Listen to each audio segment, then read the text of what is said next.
오늘은 열왕기상 12장 말씀을 보려고 합니다. 월요일, 화요일 그리고 오늘까지 보았던 말씀을 우리가 다시 한번 좀 되짚어 보려고 하는데요. 여러분 큐티 책으로는 178쪽이고요. 여러분 성경은 열왕기상 12장 말씀을 좀 펴 놓아 주시면 감사하겠습니다. 우리가 함께 말씀 나누면서 계속 우리가 좀 구절들을 찾아보겠습니다. 오늘은 크게 두 기둥으로 말씀을 좀 보려고 하는데요. 르호보암 그리고 여로보암, 이 두 왕의 이야기를 좀 보려고 합니다. 자, 오늘 12장 1절을 한번 보십시오. 우리 같이 한번 읽겠습니다. 시작. 르호보암이 세겜으로 갔으니 이는 온 이스라엘이 그를 왕으로 삼고자 하여 세겜에 이르렀음이더라. 르호보암이 왕이 되면서요, 가장 먼저 간 곳은 세겜이었습니다. 자, 그러면 우리는 성경을 읽으시면서 질문을 꼭 던지셔야 합니다. 왜 세겜으로 갔을까? 세겜은요, 두 가지의 좀 의미가 있는데, 첫 번째로는 에브라임 지파의 땅이었습니다. 다시 말하면 에브라임 지파는 북쪽 이스라엘 지파들의 좀 거점이 되는 좀 중심 세력이었습니다. 그곳에 이 세겜이 있었고요. 또한 그 세겜으로 이 르호보암이 왕이 되고자 갔던 것은 이미 그 이전에도 북쪽 이스라엘 지파와 남쪽 이 유다 지파의 갈등이 암묵적으로 계속 흘렀기 때문에 르호보암이 왕이 되고자 할 때 절대적인 지지를 얻어야 될 곳은 유다보다는 북쪽에 있는 지파들의 마음을 더 얻어야 했던 것이죠. 그래서 예루살렘에 굳이 남아있지 않고 세겜으로 가서 북쪽 지파들의 마음을 좀 아우르면서 나에게 지지를 해다오라는 정당성을 확보하고자 함이었습니다. 두 번째, 왜 세겜으로 갔냐면 좀 더 신학적인 의미도 있습니다. 여호수아 24장을 제가 사사기 강의 첫 번째 시간에 한번 살펴보았는데요. 여호수아가 마지막 유언을 남길 때에 이스라엘 백성들을 어디로 불러 모았냐면 세겜으로 불러 모았습니다. 그리고 그 세겜에서 뭘 얘기합니까?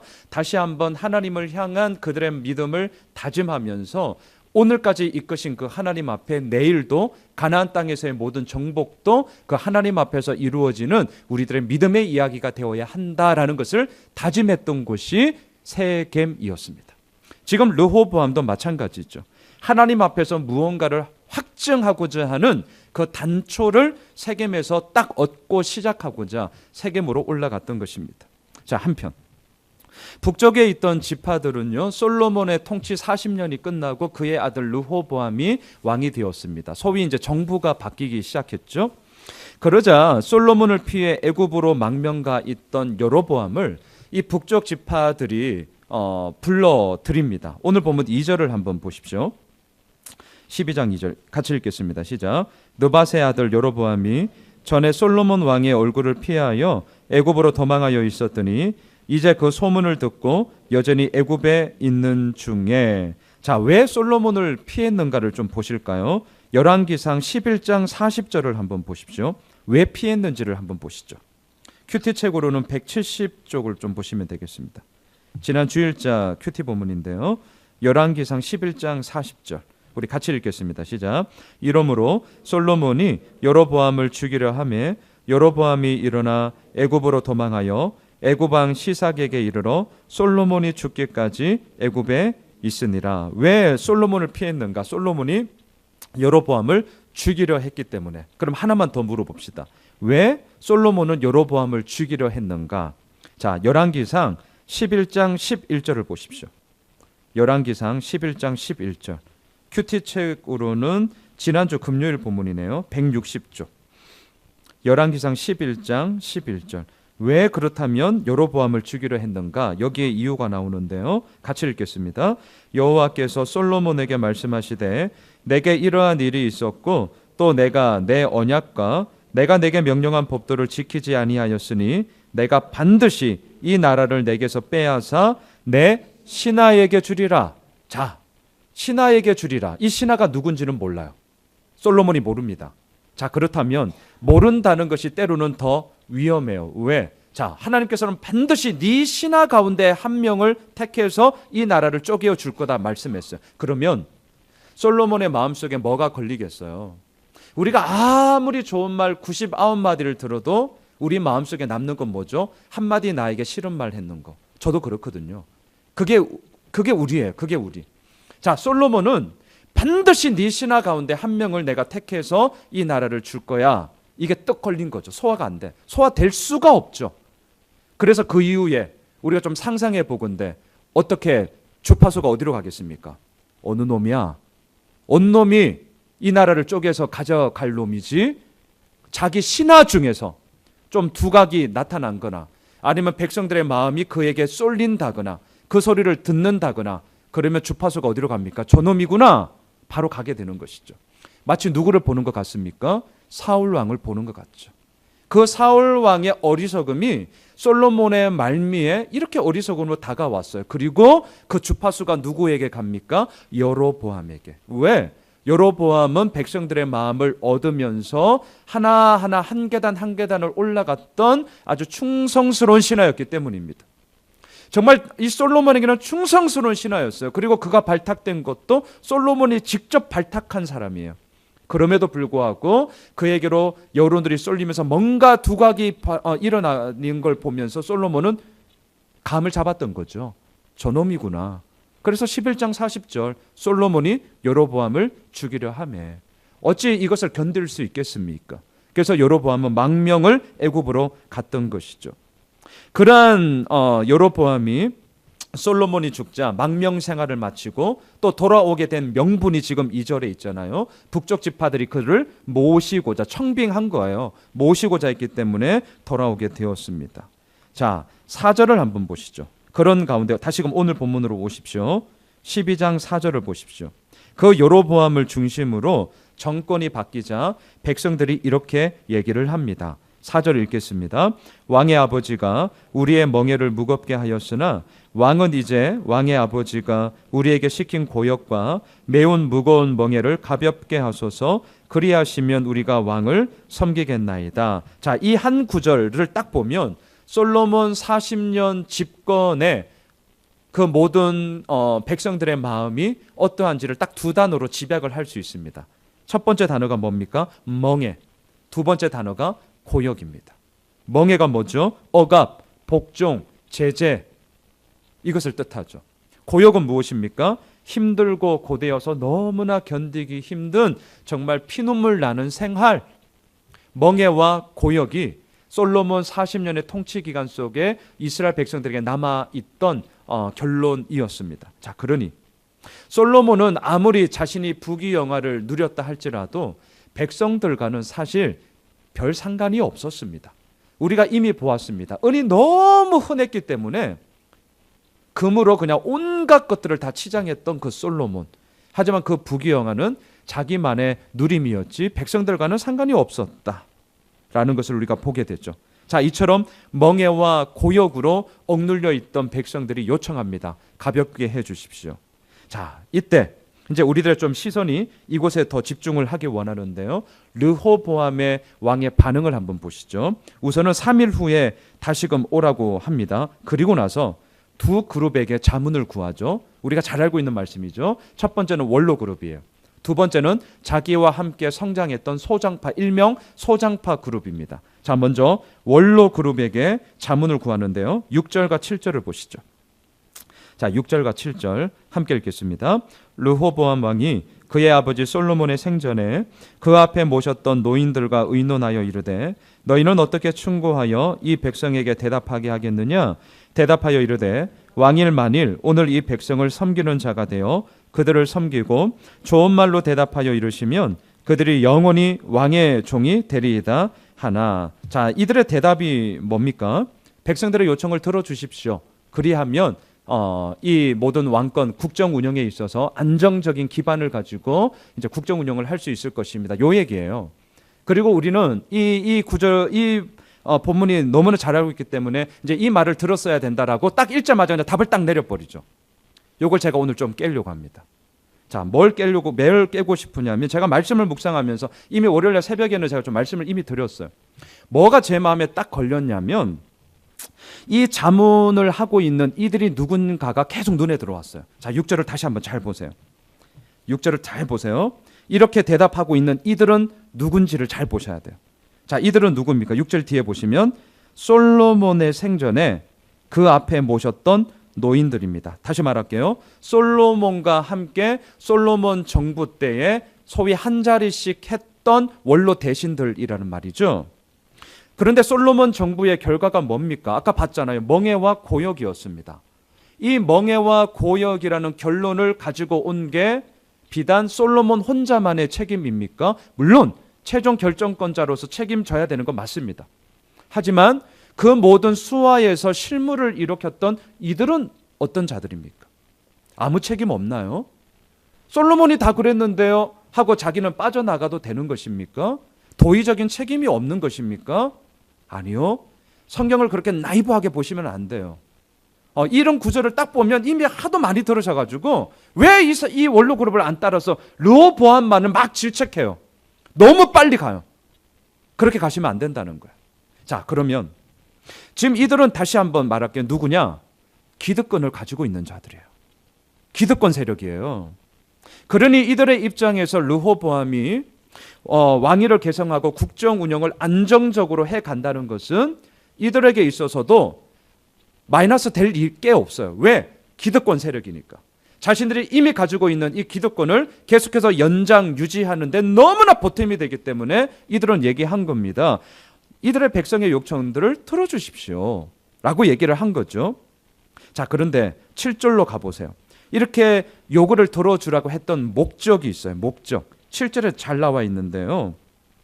자, 7절 제가 한번 뒷부분부터 읽어볼게요. 만일 오늘 이 백성을 섬기는 자가 되어 그들을 섬기고 좋은 말로 대답하여 이르시면 그들이 뭐가 되죠? 영원히 왕의 종이 되리이다. 자, 이 말을 여러분들은 어떻게 보십니까? 섬긴다라는 단어가 우리들 마음에는 늘 우리가 소망하는 말이기 때문에 맞아. 원로 그룹들이 진짜 옳은 말을 하는구나. 요렇게 이제 우리들에게 들어올 수가 있어요. 근데 잘 보셔야 돼요. 섬김이라고 말은 하지만 그 섬김의 목적이 어디에 있습니까? 7절 마지막 잘 보세요. 섬김의 목적이 어디에 있어요? 영원히 누구의 종요? 왕의 종이 될 것입니다. 이게 섬김의 목적이에요? 아니죠. 섬김은 왜 하는 것입니까? 내가 상대방을 섬김으로 말미암아 그 섬김을 받는 대상이 더욱더 온전해져야죠. 다시 말할까요? 왕의 종이 되리이다가 아니라 하나님의 종이 돼야죠. 하나님의 사람이 돼야죠. 하나님의 온전한 백성이 돼야죠.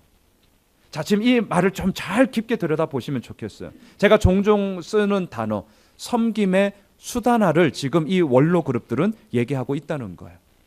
배려가 수단화가 될 수 있더라고요.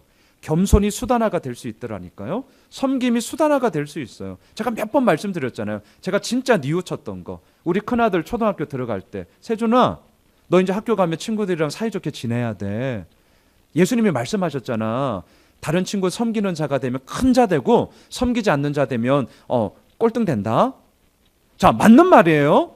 근데 그 말을 했던 제가 나중에 뉘우쳤다니까요. 그 말을 하고 있는 이 아비의 마음에는 뭐가 있습니까? 섬김이 없었어요.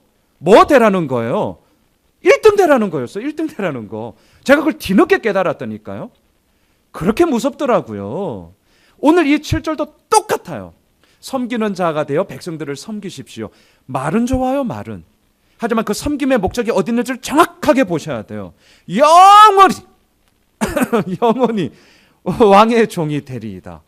그러므로 말미암아 결국 이 원로 그룹도 뭐 하겠다는 겁니까? 자신의 기득권을 이것을 통해서 유지해 나가겠다는 거죠.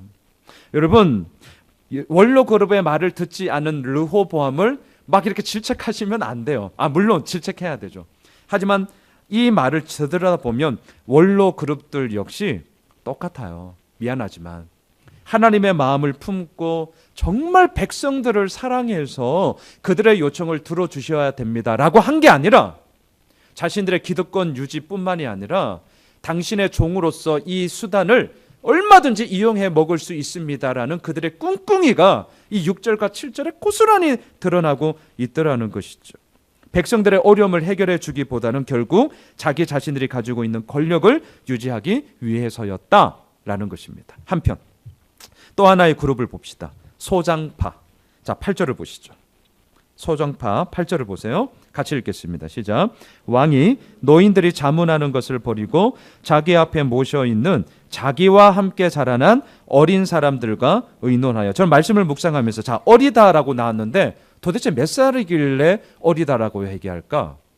자, 여러분 그냥 오늘 본문만 보시면 어리다. 몇 살 같으세요? 몇 살 같을까요? 뭐 한 20, 30대? 자, 이걸 한번 찾아볼까요? 어디로 보시냐면 열왕기상 14장 21절로 가보세요. 큐티 책으로는 210쪽입니다. 열왕기상 14장 21절. 큐티 책으로는 210쪽. 자, 보시면 이들이 나이가 나옵니다. 나이가. 같이 읽겠습니다. 시작. 솔로몬의 아들 르호보암은 유다 왕이 되었으니 르호보암이 왕위에 오를 때에 나이가 41세라 여호와께서 자기 이름을 두시려고 이스라엘 모든 지파 가운데에서 택하신 성읍 예루살렘에서 17년 동안 다스리느라 그의 어머니의 이름은 나아마요 암몬 사람이었더라. 41세. 어린 나이 아닙니다. 오늘날로 말해도 어린 나이 아니에요. 제가 43이거든요. 저랑 이제 비슷해요. 그러니까 어린 나이가 아니죠. 자, 그렇다면 여기서 어리다라는 표현은 뭐냐? 나라가 돌아가는 정세를 제대로 읽지 못하는 어리석음, 그들의 영적인 무능함, 이것들을 은유적으로 표현하는 말이 어리다라는 말로 나오고 있습니다. 자, 그렇다면 이들이 지금 자문하고 있는 내용의 핵심이 뭡니까? 뒤에 제가 다 읽지는 않겠습니다. 한마디로 말하면 더 세게 나가라는 거예요. 더 세게 나가라. 왜? 르호보암 당신이 이제 왕이 되었고 집권 초기인데 초장간에 백성들의 여론에 밀리기 시작하면 앞으로 국정 운영에 있어서 무슨 말빨이 먹히겠습니까? 이 얘기잖아요. 그래서 아버지의 채찍보다 더 무거운 정갈 채찍으로 때리시고 그들을 더 무거운 짐으로 눌러버려가지고 꼼짝도 못하게 그들을 그냥 확 사로잡아 버리라고 조언을 하게 되는 거죠. 히업 잡지 못하면 힘들어집니다. 물러서면 안 됩니다. 더 세게 나가십시오. 이거였습니다. 자, 보세요. 지금 두 그룹이 얘기합니다. 원로 그룹은 그들의 요청을 들어주십시오. 소장파는 얘기합니다. 안 됩니다. 더 세게 나가셔야 합니다. 자, 겉으로는 의견이 달라요. 근데 속을 보셔야 돼요. 속을. 그 속은 사실 똑같아요. 왜 똑같았느냐? 백성들의 요청을 들어주라는 원로 그룹의 그 요구는 결국은 자기의 기득권을 유지하기 위한 자기의 이익되기 때문이었고 소장파도 마찬가지예요. 더 세게 나가십시오 라고 얘기함으로 말미암아 이제 집권 초기로서 함께 르호보암과 차세대 주자로서 대권을 바라보면서 자한당, 민주당 당권 잡아야죠. 지금 정치적인 얘기거든요. 차세대 원로 그룹이 떡하고 버텨있지만 언젠가는 그 자리 누가 갑니까? 소장파가 가야 될 거 아닙니까? 더 세게 나감으로 말미암아 한번 휘어잡자라는 자기 이익 추구란 말이죠. 표면적으로는 다른 답이지만 사실 그 실상의 뿌리는 똑같은 마음에서 얘기하고 있는 것이었습니다. 자, 한편 르호보암 왕을 우리가 이 본문을 통해서 잊으시면 안 됩니다. 3일이라는 시간을 달라고 했잖아요. 그리고 그 가운데 원로 그룹 얘기 듣고 소장파 그룹 얘기 들어서 잘한 거예요. 잘한 겁니다. 저도 마찬가지잖아요. 이번 주도 이제 우리 운영의 위원회에 있는데 이미 제가 오늘 나눔지를 다 드리고 이제 보고 오시라고 했어요. 연말이니까 결정할 게 많아서. 자, 저 혼자 독단으로 할 수도 없고 해서도 안 되는 거죠. 저에게는 함께 그분들의 이야기를 들음으로 말미암아 그 속에서 조율해서 나아가는 거 반드시 필요하죠. 근데 더 중요한 게 있더라고요. 그게 뭡니까? 3일이라는 시간 속에 르호보암이 진짜 해야 했던 거를 안 하고 있어요. 그게 뭐냐? 하나님께 엎드리는 시간입니다. 이게 없어요. 솔로몬도요. 그 기본의 1000번째 이후에 우리가 본문을 계속 봤지만 엎드리는 시간이 있습니까? 없어요. 없어. 르호보암이 솔로몬의 아들로서 41세에 등극했잖아요. 41년 동안 아버지를 봤어요. 그 아버지를 보면서 부귀영화, 부국강성을 이루는 것을 보았어요. 하지만 뭘 못 봤습니까? 엎드리는 것을 못 본 거죠. 3일의 이 말미 동안 정말 르호보암은 엎드려야 했습니다. 하나님께 물어야 됐습니다. 더군다나 지금 르호보암 지금 어디가 있습니까? 예루살렘 왕궁이 있는 예루살렘이 아니라 지금 어디 갔어요? 세겜에 갔어요. 세겜에 왜 갔냐고요? 제가 아까 말했잖아요. 첫 번째, 북쪽 지파들의 마음을 얻기 위해서. 이건 정치적인 이유고, 두 번째가 더 중요해요. 신학적인 의미. 여호수아가 하나님 앞에서 이스라엘 백성들의 마음을 다잡아 다시 한번 주님의 사람으로서 온전히 섭시다라고 선포했던 것처럼, 나도 왕위에 오르면서 그 하나님 앞에서 온전히 서 보겠다는 마음 아니었습니까? 지금 이야기가 지금 세겜에서 이루어지는 거예요. 그 모습이 어디 갔냐고요. 엎드려야죠. 기도해야죠. 하나님께 정말 물어야죠. 그렇게 하기 위해서 세겜에 갔는데, 이 세겜은 포장지만 그럴싸한 거였지 알맹이는 아무것도 없는 것이었습니다. 그러니 여기서 무슨 선한 것이 나오겠어요? 답이 뻔하죠. 뭐합니까? 백성들의 요청을 거절합니다. 15절로 가보시죠. 열왕기상 다시금 12장으로 오셔서 12장 15절을 보십시오. 12장 15절. 이 일을 하나님께서는 이렇게 결론 지으십니다. 열왕기상 12장 15절. 하나님의 평가입니다. 같이 읽겠습니다. 왕이 이같이 백성의 말을 듣지 아니하였으니 이 일은 여호와께로 말미암아 난 것이라. 여호와께서 전에 실로 사람 아히야로 너밧의 아들 여로보암에게 하신 말씀을 이루게 하심이더라. 자, 하나님의 입장에서 보이십니까? 이 일은 하나님께로 말미암아 난 것이었고요, 말씀을 이루게 하시는 하나님의 행하심이었습니다. 자, 그렇다면 하나님의 이미 말씀하신 것이 뭐냐? 요거는 하나 좀 찾아볼까요? 열왕기상 11장 31절로 가보시죠. 열왕기상 11장 31절을 보십시오. 여기서 말씀하신 것이 도대체 뭐길래 그 말씀을 이룬다고 하시는 것이냐? 열왕기상 11장 31절을 보십시오. 한 목소리로 읽겠습니다. 여로보암에게 이르되 너는 10조각을 가지라. 이스라엘의 하나님 여호와의 말씀이 내가 이 나라를 솔로몬의 손에서 찢어 빼앗아 10지파를 내게 주고. 자, 여기서도 하나님 여호와의 말씀이, 이게 어디와 연결됩니까? 12장 15절. 말씀을 이루게 하심이니라. 이렇게 연결이 되는 것이죠. 자, 하나님의 입장에서는 그 말씀을 이미 이루고자 이 일로 계속 진행하고 있습니다. 하지만 르호보암 입장에서는 어떻습니까? 납작 엎드려 하나님의 말씀이 어디에 있는지를 알아야 했건만 그러하지 못했고요, 백성들의 요청을 거절했습니다. 자, 그 거절한 결과가 오늘 본문 16절로 20절을 보시면 크게 세 가지로 나옵니다. 듣지 않음으로 말미암아 나왔던 반응. 먼저 16절을 보시죠. 16절 같이 읽겠습니다. 시작. 온 이스라엘이 자기들의 말을 왕이 듣지 아니함을 보고 왕에게 대답하여 이르되 우리가 다윗과 무슨 관계가 있느냐? 이새의 아들에게서 받을 유산이 없도다. 이스라엘아 너희의 장막으로 돌아가라. 다윗이여 이제 너는 네 집이나 돌아보라 하고 이스라엘이 그 장막으로 돌아가니라. 북쪽 이스라엘 지파가요 떠나버립니다. 자, 듣지 않음의 첫 번째 결과, 떠나요. 자, 우리 삶에도 한번 잘 적용해 보면 좋겠습니다. 두 번째, 어떤 결과가 나오느냐? 18절로 가보시죠. 18절 계속 읽겠습니다. 르호보암 왕이 역군의 감독 아도람을 보냈더니 온 이스라엘이 그를 돌로 쳐 죽인지라. 르호보암 왕이 급히 수레에 올라 예루살렘으로 도망하였더라. 자신을 대신해서 보낸 이 아도람은 아도람이 아니라 르호보암 왕이었어요. 이게 이 당시의 개념이잖아요. 근데 그 대신 보냈던 이 자를 돌로 쳐 죽여버립니다. 뭡니까? 르호보암 너도 필요 없다는 거죠. 이 사실을 알게 된 르호보암은 지금 어떻게 합니까? 세겜에서 급히 수레에 올라 어디로 도망합니까? 왕궁이 있는 예루살렘으로, 유다 지파 땅 예루살렘으로 급히 도망하였습니다. 두 번째, 듣지 않은 결과가 무엇입니까? 돌로 쳐 죽임과 도망가는 삶의 피폐함이었습니다. 세 번째, 19절을 보세요. 또 하나가 더 나와요. 정말 불쌍합니다. 19절 읽습니다. 이에 이스라엘이 다윗의 집을 배반하여 오늘까지 이르렀더라. 배반당함이 듣지 않음의 결과로서 르호보암에게 나타나고 있습니다. 자, 이쯤 되면 돌아봐야죠. 이쯤 되면 엎드려야죠. 그런데 안타깝게도 르호보암에게는 이런 모습이 더 없어요. 전혀 없어요. 자, 이 일에 도망갔습니다. 배신을 당했습니다. 북쪽 지파들이 돌아섰습니다. 심지어는 자기를 대신해서 보낸 아도람이 돌로 맞아 죽었습니다. 이게 이제 르호보암에게는 상처가 된 거죠. 르호보암 입장에서는 어찌 저것들이 나한테 이럴 수 있어? 어쭈 이것 봐라. 이게 이제 뚜껑이 열린 거죠. 그래서 르호보암이 뭐 하는 줄 아세요? 전쟁을 일으킵니다. 21절로 가보세요.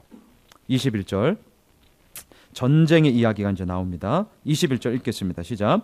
르호보암이 예루살렘에 이르러 유다 온 족속과 베냐민 지파를 모으니 택한 용사가 18만 명이라. 이스라엘 족속과 싸워 나라를 회복하여 솔로몬의 아들 르호보암에게 돌리려 하더니, 자, 18만 명의 대군을 일으켜서 같은 동족, 어제까지만 해도 같은 지파로서 함께 있었던 이스라엘 그 지파 형제에게 총뿌리를 거누고자 무려 18만 명의 대군을 모았다는 거예요. 자, 근데 여기서 저는 되게 무서웠던 게 뭐냐면, 여러분, 전쟁은 결국 뭡니까? 힘과 힘의 대결인데요. 이겼다라는 한쪽이 분명히 나오고요, 우리는 졌다라는 쪽이 나옵니다. 그런데 그 결과를 한번 잘 보십시오. 졌는 쪽은 말할 것도 없고 이겼다라고 말은 하지만 그 이김 가운데 뭐가 있습니까? 우리 민족의 죽음이 있어요. 우리는 뭐 아무렇지도 않습니까? 우리 군사들은 뭐 다 살아 있습니까? 우리나라는 뭐 건물들이 멀쩡하게 있을 것 같습니까? 천만에요. 그렇게 유치한 생각으로 이 전쟁을 보시면 안 되죠. 전쟁은 힘과 힘의 대결이지만 승리를 했다고 외치는 자나 실패했다고 졌다고 눈물 흘리는 자나 결국은 더 그 가운데서 죽음의 이야기는 똑같이 일어나는 이야기입니다. 그런데 정말 무서운 것이 뭐였냐면, 왜 르호보암이 전쟁을 일으키려고 했을까? 물론 열받아서 어쭈 이것 봐라? 한번 맛 좀 봐봐. 물론 그러겠죠. 그런데 21절을 보고 저는 깜짝 놀랐어요. 자, 21절 뒷부분에 보세요. 깜짝 놀랄 만한 한 단어가, 전쟁과는 어울리지 않는 한 단어가 여러분들 눈에 보이셔야 돼요. 21절 저 뒤쪽에 회복이라는 단어 보이세요? 회복. 이게 보이셔야 돼요. 여러분, 전쟁이 회복의 수단입니까? 이거 우리 진짜 생각 잘 하셔야 됩니다. 전쟁이 회복을 일으키는 통로가 되지 않습니다. 이거는 르호보암이 착각을 해도 완전히 자기 착각에 빠져 있는 이의 영적 무능함이 우리들에게 지금 고발하고 있는 거예요. 아니, 어떻게 18만의 대군을 모아서 동족 상잔의 비극을 일으키는 것이 회복하여? 말도 안 되는 얘기죠. 그러니 이 생각을 가지고 있는 르호보암을 통하여서 무슨 선한 것이 나올 수 있겠습니까? 전쟁은 또 다른 복수와 또 다른 슬픔과 또 다른 칼을 가지고 올 뿐이지 회복? 착각이에요. 이 생각을 빨리 버려야 되는데 이 생각을 버리지를 못했습니다. 그런데 너무나 다행인 것은 하나님은 르호보암의 소위 그릇이 요 정도밖에 안 된다는 걸 너무 잘 알았어요. 그래서 누구를 보내느냐? 하나님의 사람 스마야를 보냅니다. 그리고 24절을 보세요. 24절. 이렇게 그 말씀 속에 이스라엘 백성들의 반응이 이렇게 나타납니다. 24절 읽겠습니다. 시작. 여호와의 말씀이 너희는 올라가지 말라. 너희 형제 이스라엘 자손과 싸우지 말고 각기 집으로 돌아가라. 이 일이 나로 말미암아 난 것이라 하셨다 하라 하신지라. 그들이 여호와의 말씀을 듣고 그 말씀을 따라 돌아갔더라. 저는 큐티를 하면서 이 말씀이 너무나 깊게 새겨졌습니다. 여호와의 말씀을 듣고 그 말씀을 따라. 이게 오늘 열왕기상 12장에서 제가 오늘 결론적으로 미리 말씀을 드리는 오늘의 포인트입니다. 여호와의 말씀을 듣고 그 말씀을 따라. 그러면 우리들 삶 속에 하나님의 부유함, 풍성함, 또한 삶에 여러 가지 많은 고난과 어려움이 있다 할지라도 얼마나 딛고 일어설 수 있는 힘이 여기서 나오는 것 아닙니까? 그 말씀을 듣고 그 말씀을 따르라는 거예요. 그런데 이러한 부분에 있어서 르호보암은 처절한 실패를 맛보게 됩니다. 자, 두 번째. 오늘 수요일, 오늘 우리가 큐티했던 말씀인데요. 여로보암을 그럼 보겠습니다. 자, 15장 25절로 이제 넘기셔서요. 북이스라엘은 10개 지파가 모아서 북이스라엘을 이룹니다. 참고로 남유다는 유다 지파와 베냐민 지파 두 지파입니다. 10대 2. 분량상 남유다가 열세인 거죠. 자, 이렇게 북이스라엘의 10개 지파가 나라를 이루었고 여로보암을 왕으로 세우는데 25절을 보세요. 자, 여로보암도 왕이 되었어요. 그리고 뭐 하는지를 잘 보세요. 읽겠습니다. 시작. 여로보암이 에브라임 산지에 세겜을 건축하고 거기서 살며 또 거기서 나가서 분우엘을 건축하고 있죠. 누구를 보는 것 같아요? 솔로몬. 솔로몬의 40년 통치 기간을 제가 다른 말로 건물 짓다가 끝난 인생 이렇게 말씀을 드렸어요. 엄청나게 건물을 졌거든요. 여러분 욕하면서 배우는 거예요. 이게 무서운 거죠. 솔로몬 엄청 욕했어요. 백성들을 대변하여서 솔로몬이 이런 멍해와 고역을 우리에게 줬습니다라고 항변했던 자가 여로보암이라고요. 근데 정작 본인이 그 자리에 올라가니까 뭐해요? 욕하면서 배운다고 그 배운 게 고스란히 나타나. 건축하고 또 건축해. 이것만 했을까요? 그 외에도 계속해서 건축하면서 나아가는 거예요. 참 어리석죠. 여로보암이 그 솔로몬의 길을 따라서 건물 짓고 있는 인생으로 나아가고 있다는 것입니다. 더군다나 왜 이렇게 건물 짓느냐? 불안해서요. 뭐가 불안했느냐? 예루살렘 북이스라엘에 살고 있는 이 이스라엘 백성들이 이스라엘의 3대 절기가 있잖아요. 예루살렘 성전에 가서 예배 드려야 되잖아요. 그 예배 드리러 왔다 갔다 하면서 남유다의 경제, 문화 또한 돌아가는 형편, 여론들을 보면서 우리나라는 왜 이 모양이야? 그럴 수 있잖아요. 교회도 신앙생활도 마찬가지 아니에요? 뭐 우리 교회밖에 없습니까? 얼마나 교회 많은데요? 교회마다 다 색깔이 있다고요. 야, 저 교회 갔더니 저게 참 좋아. 예, 그럴 수 있죠. 그런 얘기들을 이제 왔다 갔다 하면서 뭔가 좀 어수선해지는 거.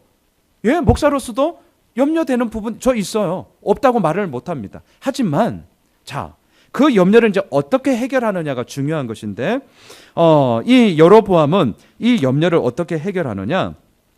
28절로 오늘 본문 33절까지를 보시면 세 가지를 합니다. 세 가지를. 자, 첫 번째 뭐 하는지를 한번 보실까요? 베델과 단에다 금송아지를 만듭니다. 28절로 29절을 한번 보시죠.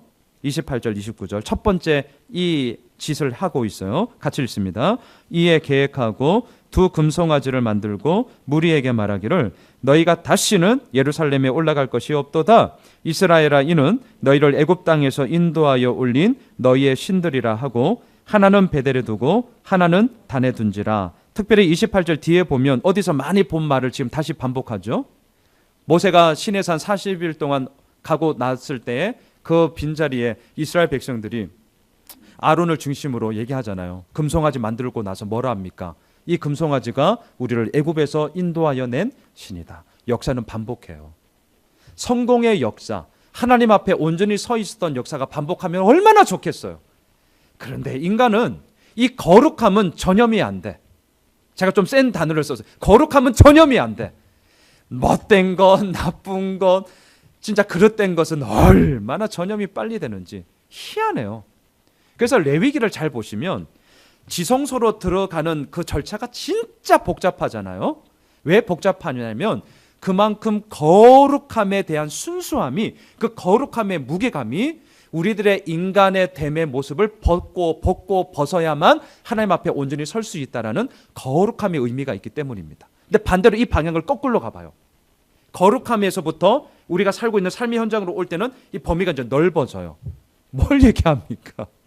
거룩함이 우리들 삶 속에 그렇게 넓어져야 된다는 의미도 있겠지만 한편으로는 우리의 모습을 뻗기지 않아야 하면 결국은 그 넓은 삶 속에 그냥 니나 너 하면서 살아간다라는 좀 또 다른 의미로서의 우리들에게 얘기하고자 하는 메시지가 있는 것이거든요. 오늘 본문도 마찬가지죠.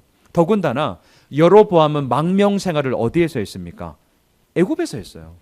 애굽에서 뭘 봤냐는 겁니까? 이 금송아지, 다시 말할까요? 애굽의 정신, 애굽의 가치, 애굽의 종교, 애굽의 세계관이 망명 생활하고 있는 여로보암에게 고스란히 들어온 거예요. 배웠으니까 이게 나오는 거죠. 자, 첫 번째, 베델과 단. 단은 북쪽의 끝입니다. 이스라엘 북. 그리고 베델은 중심이에요. 이 두 군데는 떡하니 성소를 차려놓고 이제 예루살렘 가지 말라는 거예요. 두 번째, 뭐 하는지를 보세요. 31절로 가보십시오. 같이 읽겠습니다. 그가 또 산당들을 짓고 레위 자손 아닌 보통 백성으로 제사장을 삼고 아무나 제사장을 삼았습니다. 제사장은 레위 지파에서만 나와요. 레위 지파의 근거가 어딘데요? 예루살렘 성전. 이게 꼴배기 싫은 거예요. 꼴배기가 싫어. 그러니까 아무나 제사장 세워서 단절을 시켜버리는 거죠. 세 번째, 절기를 바꿉니다. 32절 보실까요? 읽겠습니다. 8째 달 곧 그 달 15째 날로 절기를 정하여 유다의 절기와 비슷하게 하고 제단에 올라가되 베델에서 그와 같이 행하여 그가 만든 송아지에게 제사를 드렸으며 그가 지은 산당의 제사장을 베델에서 세웠더라. 원래 절기는 7월 15일이에요. 근데 한 달 늦췄어요. 비스무리하게 만들었어요. 몇 월로? 8월 15일로. 자, 왜 이렇게 한 겁니까? 여로보암은 불안해서 그래요. 두려워서 그래요. 왜? 백성들이 예루살렘으로 예배 드리고 왔다 갔다 하면서 나에 대한 이 신뢰심과 나에 대한 이 지지가 흔들리면 어떻게 될까? 물론 여로보암 입장에서는 충분히 그럴 수 있어요. 더군다나 왕, 소위 정통성은 어디에 있어요? 다윗 왕가에 있잖아요. 이걸 다 안다고요. 자, 그러면 우리들 같으면 어떻게 하시겠습니까? 염려 있고 걱정이 있고 불안함 있고. 저도 마찬가지거든요. 네, 우리 교회 앞으로 어떻게 될까 염려스러워요. 저 됐어. 뭘 돼요 되긴. 걱정하거든요. 저 염려해요.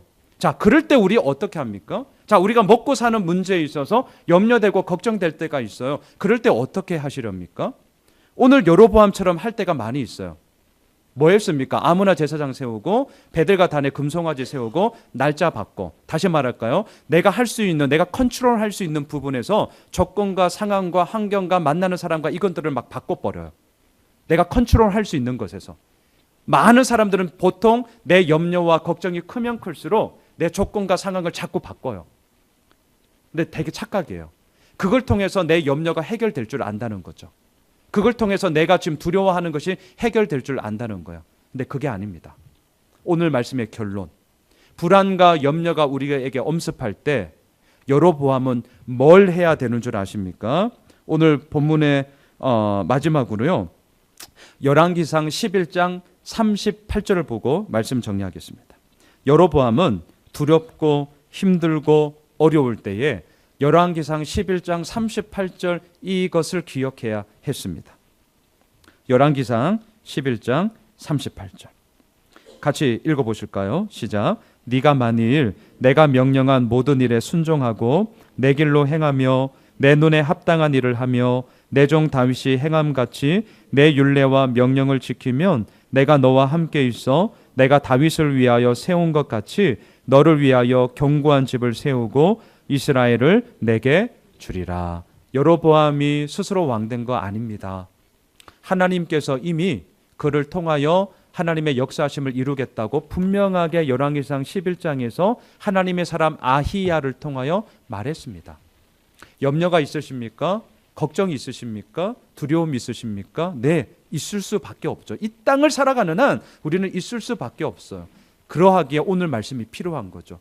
여로보암처럼요, 아무리 조건 바꿔보십시오. 상황 바꿔보십시오. 물론 그때는 뭔가 혹하니 달콤한 사탕처럼 와 되나보다. 그것 때문에 우리가 더 힘들어진다니까요. 비슷하게 이게 우리를 힘들게 한다는 거예요. 뭘 어디에 우리가 서야 합니까? 열왕기상 11장 38절. 네가 어떻게 해서 왕이 되었니? 너 앞으로 북쪽 10개 지파가 너를 왕으로 세울 거야. 그럴 때 너 잊지 마라. 이 말씀은 누구에게 했습니까? 솔로몬에게. 이 말씀 누가 얘기했습니까? 르호보암에게. 누구에게 얘기합니까? 여로보암에게. 하나님의 마음은 동일합니다. 네가 다윗처럼 내 앞에 온전히 엎드려 행하면 나머지 모든 부분 내가 책임진다. 내가 이룬다. 이 말씀 앞에 여로보암은 염려, 걱정될 때 기도해야 되는 거예요. 이걸 자꾸 잊어버립니다. 말씀을 정리하겠습니다. 오늘 말씀의 결론. 하나님이 원하시는 것은 무엇인가? 자기 마음대로, 자기 생각대로 내가 뭔가를 컨트롤할 수 있는 부분에 집중하면 집중할수록 하나님과는 아마 점점 더 거리가 멀어질 것입니다. 오늘 말씀 기억하십시오. 여호와의 말씀을 듣고 그 말씀을 따라. 이게 오늘의 결론이에요. 이게 여로보암에게도 필요했고 르호보암에게도 필요했고 2018년 12월 한 해를 마무리하고 있는 우리들에게도 필요한 것입니다. 바라기는 오늘 이 시간을 통하여 다시 한번 이 말씀 앞에 섰으면 좋겠고요. 또한 우리 교회도 이 나라 이민족도 그 말씀을 듣고 그 말씀을 따라 이루어 가시는 하나님의 은혜 속에 온전히 거하는 우리 모두가 되시길 주님의 이름으로 축원합니다.